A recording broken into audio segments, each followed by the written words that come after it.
प्रभु तेरी वाणी जीवन की रोटी, नैनों की ज्योति अंधेरा मिटाती।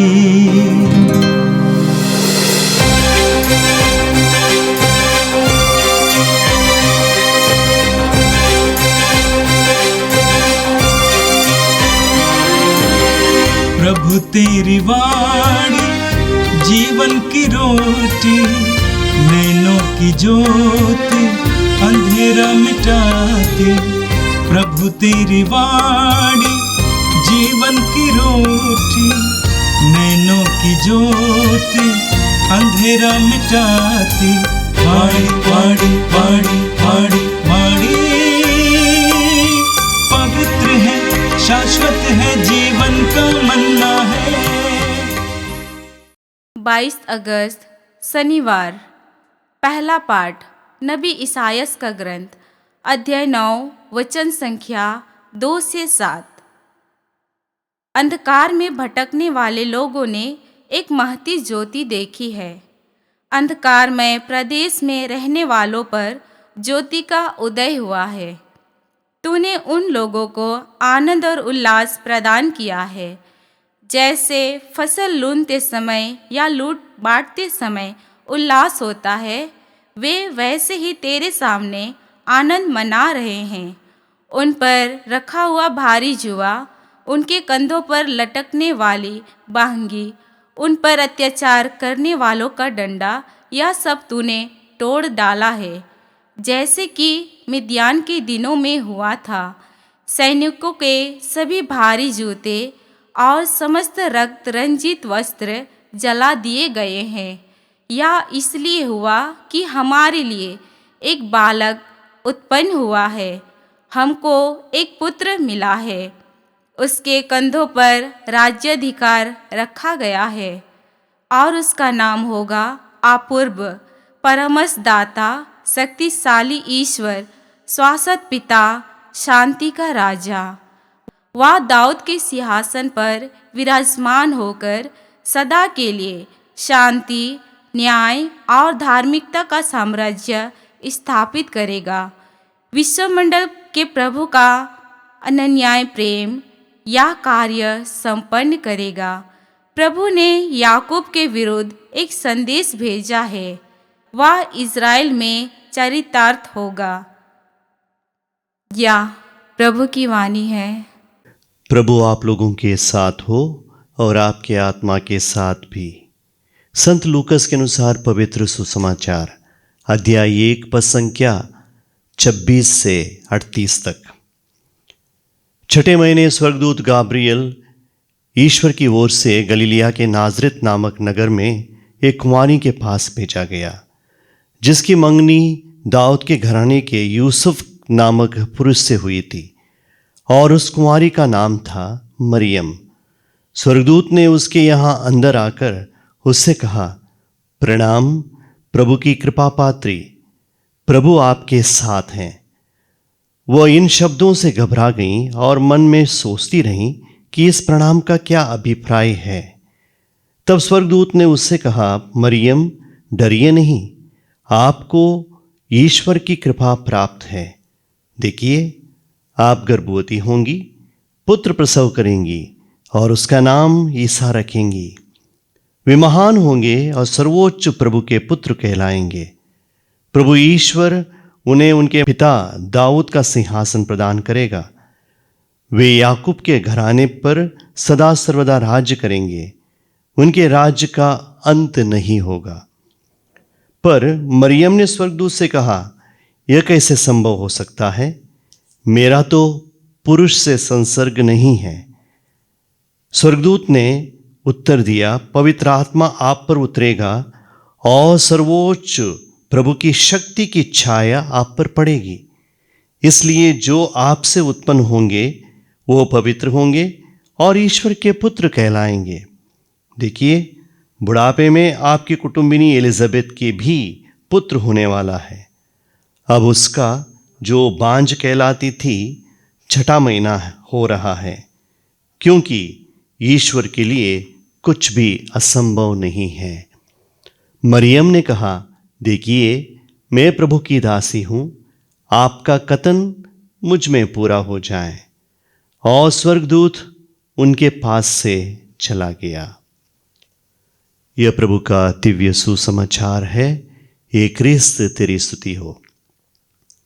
क्रिस्त में प्यारे भाई और बहनों, आज का पहला पाठ इसाया नबी के ग्रंथ से लिया गया है, अध्याय 9 पद संख्या 2 से 7 तक। इसाया नबी एक आशा का संदेश देते हैं। वो कहते हैं, जो लोग अंधकार में हैं उन्होंने महती ज्योति देखी है। जो लोग अंधकार में हैं उन्होंने महती ज्योति देखी है। ये बात इसाया नबी ने उस समय कही जब लोग परेशान थे। चारों ओर भय, दुख, अत्याचार और निराशा थी। लोग एकदम दुखी थे। इजरायली लोग और यूदा के लोग, सभी लोग दुखी थे। उस समय इसाया नबी ने कहा, तुम्हारा जीवन में जो अंधकार आया हुआ है वो परमानेंट नहीं है, और कुछ समय के लिए है। आपके जीवन में प्रकाश आएगा। क्रिस्त में प्यारे भाइयों और बहनों, हमारे जीवन में भी अंधकार आ जाता है।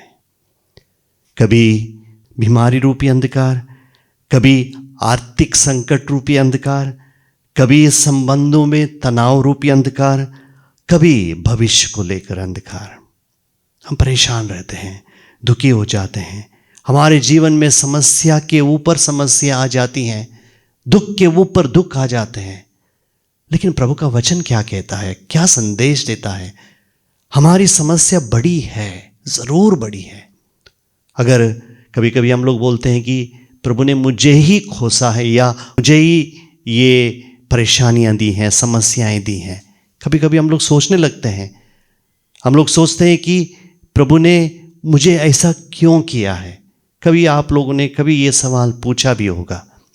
लेकिन ज़रूर है, अगर हर एक इंसान के अंदर कुछ ना कुछ समस्याएं हैं, कुछ ना कुछ परेशानी से वो जूझ रहा है, लेकिन हमारी समस्या से बढ़कर हमारे ईश्वर बड़े हैं, हमारे प्रभु बड़े हैं। हमारे प्रभु समस्या से बढ़कर हैं। इसलिए अगर वो हमारे साथ रहेंगे तब हमें किसी बात की कमी नहीं रहेगी। इसलिए प्रभु का वचन इसाया नबी के ग्रंथ से हमें मिलता है कि एक पुत्र प्रसव होगा, एक बालक आएगा वो अंधकार को मिटाने के लिए। और ये बालक कौन है? ये बालक प्रभु यीशु क्रिस्त। प्रभु यीशु क्रिस्त हमारे जीवन में आएंगे और हमारे बीच में जो तनाव है, परेशानियां, दुख है, कष्ट है, वो दूर करेंगे। आगे वो कहते हैं, वो जो है बालक आएगा वो शांति का राजकुमार होगा। आज इस दुनिया में परेशानी है, अंधकार है, अशांति है, सब जगह युद्ध चल रहा है। और इस समय हमें संसार में शांति की जरूरत है। और शांति देने वाला कौन है? सिर्फ और सिर्फ हमारे प्रभु यीशु क्रिस्त। अन्य कोई भी शक्ति हमें शांति नहीं दे सकती। दुनिया की कोई ताकत, कोई भी सामर्थ्य, क्रिस्त में प्यारे भाइयों और बहनों, हमें शांति नहीं दे सकता। दौलत, wealth, it cannot give us peace. आनंद नहीं दे सकता। चाहे हमारे पास कितने भी पैसे क्यों ना हो, ये पैसे हमारे जीवन की रक्षा नहीं कर सकती। क्रिस्त में प्यारे भाई और बहनों, इसीलिए शांति देने वाला, आनंद देने वाला, सुकून देने वाला सिर्फ और सिर्फ प्रभु यीशु क्रिस्त हैं। तो इसलिए हमें प्रभु पर भरोसा रखना है। हम लोगों ने देखा है कोविड के समय लोगों के पास पैसे थे, लेकिन लोग मर गए। कहीं कहीं बड़े बड़े अस्पताल में वो लोग गए, लेकिन चाहे कितने भी पैसे की ताकत उन्हें बचा नहीं पाई। हमारे जीवन में हमें प्रभु पर विश्वास रखना है। एक व्यक्ति एक संत के पास जाता है और कंप्लेन करता है कि मेरे जीवन में बहुत समस्याएं हैं, प्रभु मेरी बात नहीं सुनता, मैं बहुत प्रार्थना किया लेकिन मेरी समस्याएं खत्म नहीं होती हैं। वो संत जो हैं उसे लेकर जाता है वॉक के लिए। कभी भी वो पूछता है, बेटा कभी लोगों की समस्याएं खत्म हो सकती हैं क्या? खत्म नहीं हो सकती हैं। वो उसको वॉक के लिए लेके जाता है, एक पहाड़ के सामने खड़ा करता है। अब बताओ, ये पहाड़ सामने है, आप क्या चाहते हो? ये पहाड़ हट जाए या आप चलकर जाओगे? तो व्यक्ति कहता है ये पहाड़ हट जाए तो अच्छा है। लेकिन संत कहता है बेटा चलो, हम लोग दोनों चलते हैं, हम लोग दोनों इस पहाड़ पर चढ़ते हैं। और चढ़ते समय वो गिर भी गए, चोट भी आई, और फिर उठे, फिर चलने लगे। कई बार वो गिर गए, अंत में पर्वत के उस चोटी पर वो पहुंच गए। जब उस पर्वत के चोटी पर पहुंच गए तो उन्होंने देखा कि इतना सुंदर दिख रहा वहां पर, वहां से संसार इतना सुंदर दिख रहा था। कृष्ण में प्यारे भाइयों और बहनों, हमारे जीवन में समस्याएं रहेंगी, पहाड़ हट नहीं जाएगा, लेकिन हमें पहाड़ पर चढ़ना पड़ेगा। जब समस्या हमारे जीवन में रहती हैं, दुख रहते हैं, प्रभु हमारे संग चलेंगे। जब प्रभु हमारे संग चलेंगे हमें किसी बात की कमी नहीं रहेगी। इजरायली लोग जो हैं परेशान थे ना, फिरौन की सेना जो है उनके पीछे लगी थी, डर गए वो लोग, डर गए। अब क्या होगा? उन्होंने सोचा कि सब कुछ खत्म, अब हम लोग नष्ट हो जाएंगे। वो कोसने लगे, मिस्र देश से हमको क्यों वापस लाया? मूसा क्या कहते हैं? रुको, शांत रहो, देखो तुम्हारे लिए प्रभु क्या करने वाला है।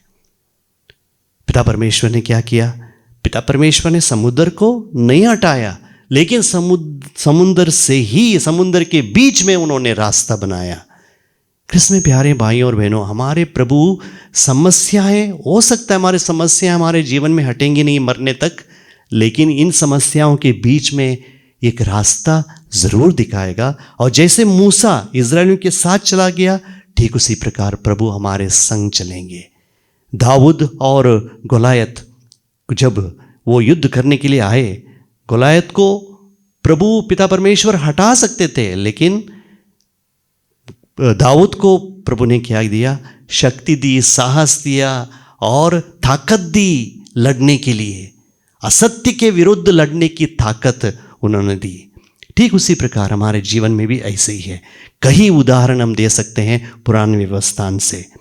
कृष्ण में प्यारे भाइयों और बहनों, आज का सुसमाचार बहुत ही सुंदर है। आज का सुसमाचार लूकस का सुसमाचार अध्याय 1 से लिया गया है।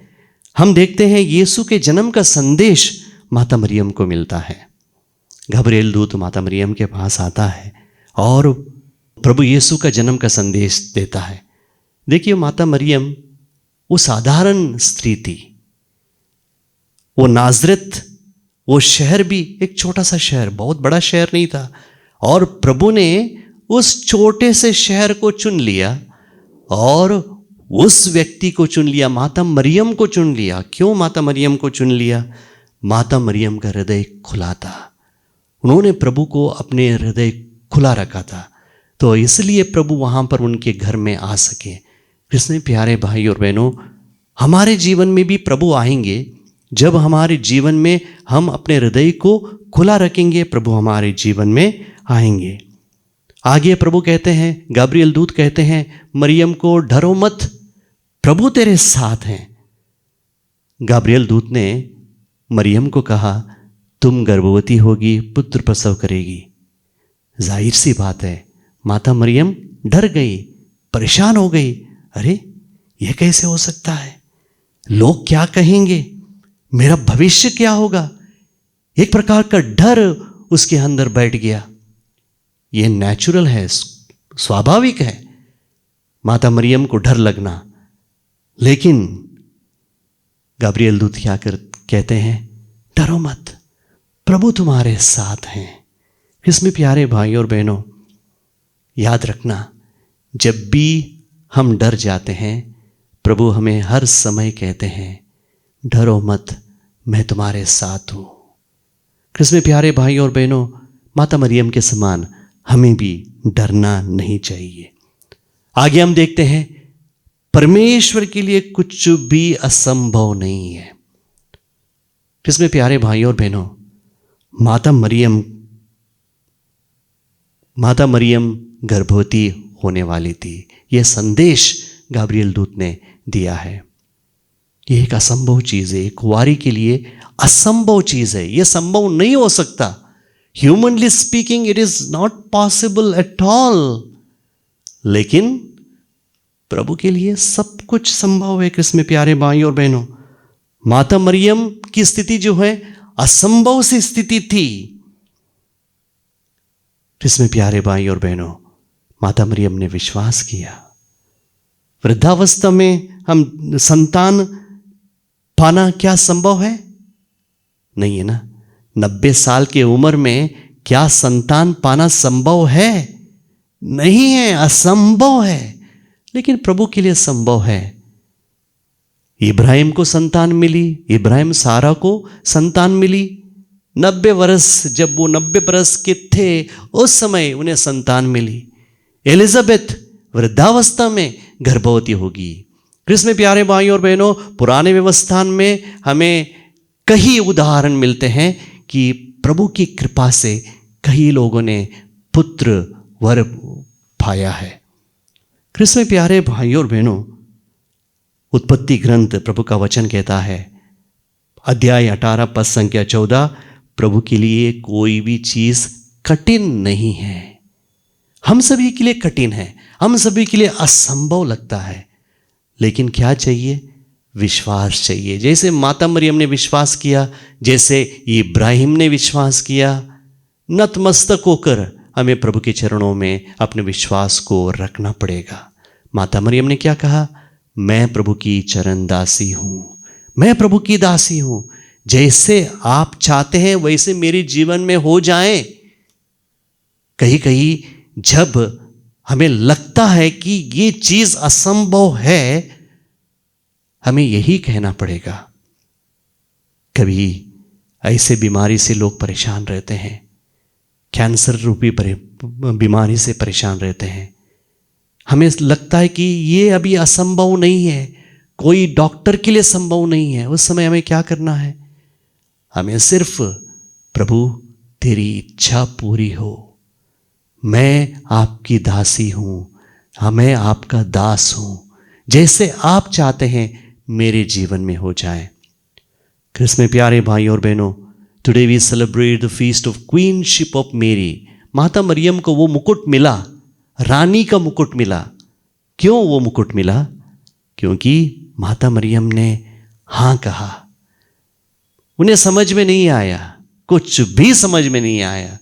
क्रिस में प्यारे भाई और बहनों, ये बहुत मुश्किल है ना, जब समझ में नहीं आता है उस समय टू टेल यस, प्रभु के लिए हाँ कहना बहुत मुश्किल है। उस समय माता मरियम ने हाँ कहा, और सिर्फ एक बार नहीं, कई बार जिंदगी के हर पहलू में, हर पल में माता मरियम ने हाँ कहा, प्रभु के लिए कहा, मैं आपकी चरणदासी हूँ। क्रिस में प्यारे भाई और बहनों, मुझे लगता है कि इसीलिए माता मरियम को रानी का मुकुट मिला है। हमें भी उस राजा का मुकुट मिलेगा, रानी का मुकुट मिलेगा। आइए माता मरियम से प्रार्थना करें कि माता मरियम के समान हम अपना जीवन बिताएं। आमीन। हे सर्वशक्तिमान पिता परमेश्वर, हम आपको धन्यवाद देते हैं आज के सुंदर वचन के लिए। धन्यवाद देते हैं प्यारे प्रभु, आपने हमें हमारी आंखें खोली हैं। कई बार हम लोगों ने आपको कोसा है। जब हम परेशान रहते थे, दुखी रहते थे, हम लोगों ने आपको कोसा है, आप पर विश्वास नहीं किया है। हे प्रभु, हमें विश्वास का वरदान दीजिए। जिस प्रकार आपने माता मरियम को विश्वास का वरदान दिया था, जिस प्रकार इब्राहिम को विश्वास का वरदान दिया था, ठीक उसी प्रकार मुझे भी विश्वास का वरदान दीजिए। यह प्रार्थना करते हैं हमारे प्रभु क्रिस्त के द्वारा। आमीन। प्रभु तेरी वाणी जीवन की रोटी, नैनों की ज्योति अंधेरा मिटाती।